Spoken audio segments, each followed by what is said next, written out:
Assalamu alaikum wa rahmatullahi wa barakatuh.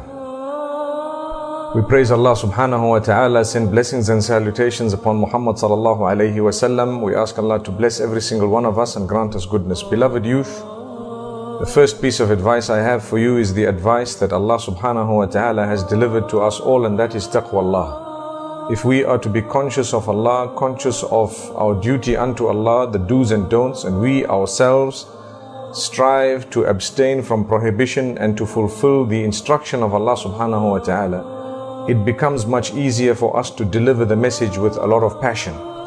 Whereas if we ourselves are not too regular with our prayers or not too fulfilling of the duties that Allah has placed on our shoulders, it becomes more difficult for us to convey that message in a convincing manner.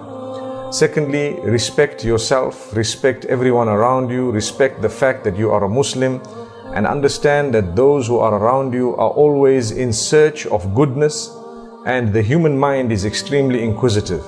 So if you keep trying in a very polite way, and if you are a person who has wisdom and tact, and you understand the norms of the people, and you abstain from insulting others, inshallah it will have a greater impact than if you were to just go out and swear people, insult them, belittle them, make them feel like they are very, very far out of the fold of Islam sometimes, yet they are trying.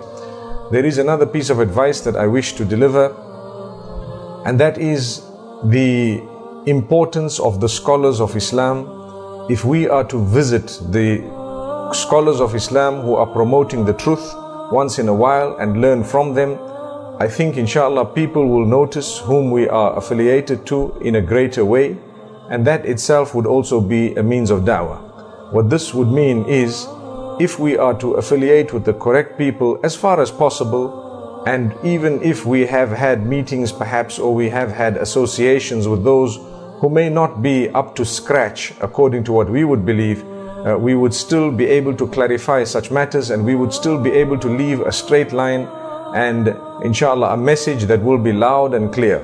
Why I say this is because as we progress in life, people look to us, they see what we do, they see who we mix with, they see how we associate, and they learn a lesson from it. So that association is extremely important.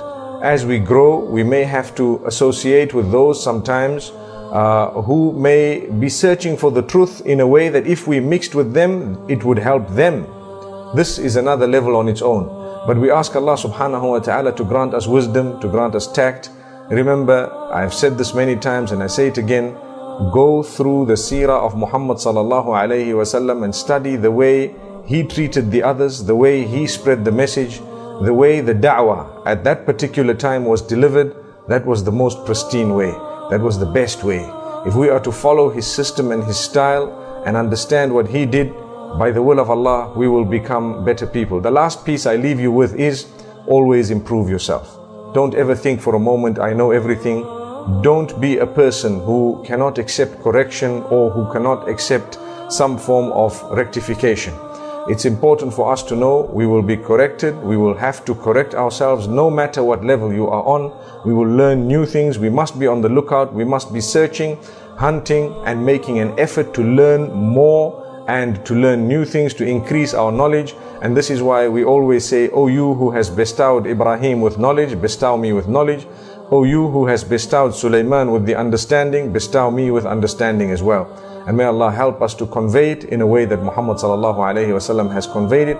Humbleness and humility is paramount. We ask Allah to bless us all. Jazakumullahu khaira. Wassalamu alaikum wa rahmatullahi wa barakatuh.